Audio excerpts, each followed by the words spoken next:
होगी उनको।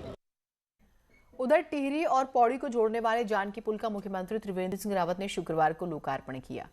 इस मौके पर कहा कि उनके कार्यकाल में प्रदेश में लगभग 250 से ज्यादा पुलों का लोकार्पण किया गया है, जिससे उत्तराखंड में कनेक्टिविटी और इंफ्रास्ट्रक्चर पर जोर दिया जा रहा है। प्रदेश का विकास हो सके, जानकी पुल टिहरी और पौड़ी क्षेत्र की जनता के लिए एक सौगात के रूप में समर्पित किया गया। इस पुल का सीधा फायदा देश विदेशों से आने वाले पर्यटकों को होगा। महत्व का ये सेतु है, जहाँ पर्यटकों को और स्थानीय लोगों को समय की बचत होगी, फ्यूल की बचत होगी, क्योंकि पहले काफ़ी घूम कर लोगों को जाना पड़ता था।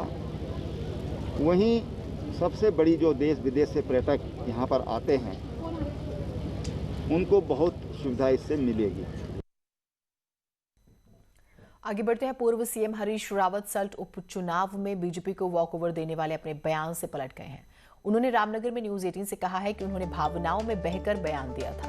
चुनाव लड़ने का फैसला एआईसीसी को करना है। हरीश रावत ने कहा है कि उन्होंने स्वर्गीय सुरेंद्र सिंह जीना की स्वर्गीय पत्नी को बचपन में अपनी गोद में खिलाया है और जीना क्षेत्र की आवाज उठाने वाले राजनीतिज्ञ थे। उनका यूं चले जाना उन्हें अंदर तक झकझोर किया। इसी वजह से उन्होंने बयान दिया। मैंने कोई वॉक ओवर की बात नहीं है, मैंने खुद भी कहा, मेरी व्यक्तिगत वो है। देखिए, वो एक ऐसा नौजवान था सुरेंद्र जीना जिसने सर्वाधिक प्रहार मुझ पर किए। उनको इस तरीके से जाते देखने से मैं भावुकता में कुछ बातें कह गया। बाकी निर्णय तो पार्टी को करना है। कांग्रेस में एक बार फिर अंदरूनी गुटबाजी खुलकर सामने आ गई। हरीश रावत ने अपनी पार्टी के नेताओं पर तीखा तंज कसा है, तो वहीं बीजेपी भी मौका पाकर कांग्रेस पर हमलावर हो गई है।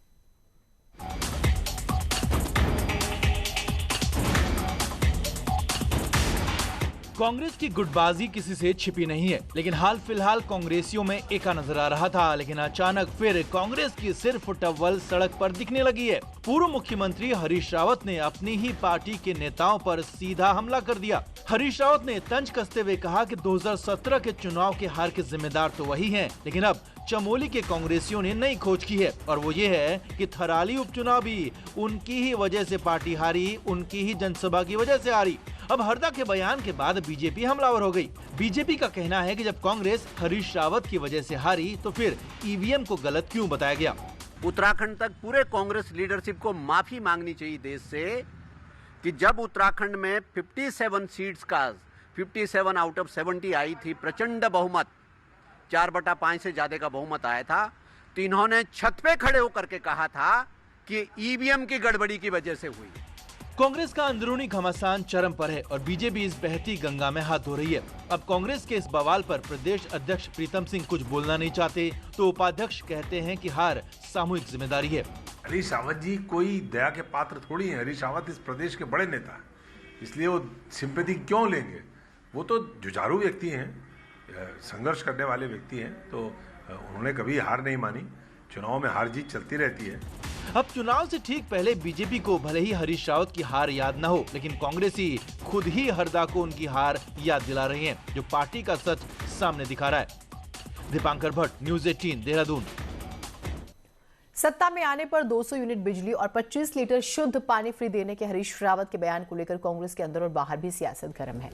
कैबिनेट मंत्री मदन कौशिक का कहना है कि कांग्रेस गुटों में बटी हुई है। राज्य में उसके अधिकृत लोग हैं, वे तो कुछ बोलने को तैयार नहीं। कौशिक का कहना है कि कांग्रेस को जनता से कुछ लेना देना नहीं है, वो अपनी ही राजनीति में फंसी हुई है। ये जनता देख रही है। 2022 में इसका जवाब जनता इन्हें दे भी देगी। पर जो कांग्रेस के राज्य के अधिकृत लोग हैं, उन्होंने कहा हम तो राजधानी बना देंगे, लेकिन जो पूर्व में इस सारे काम को लेकर चले थे वो चुप है। हम 200 यूनिट बिजली फ्री देंगे, अधिकृत लोग बोल नहीं रहे। कुल मिलाकर कांग्रेस में आपस का जो झंझट है, आपस की जो लड़ाई है, वो इस। एक छोटे से ब्रेक के लिए रुक रहे हैं, कहीं मत जाइएगा।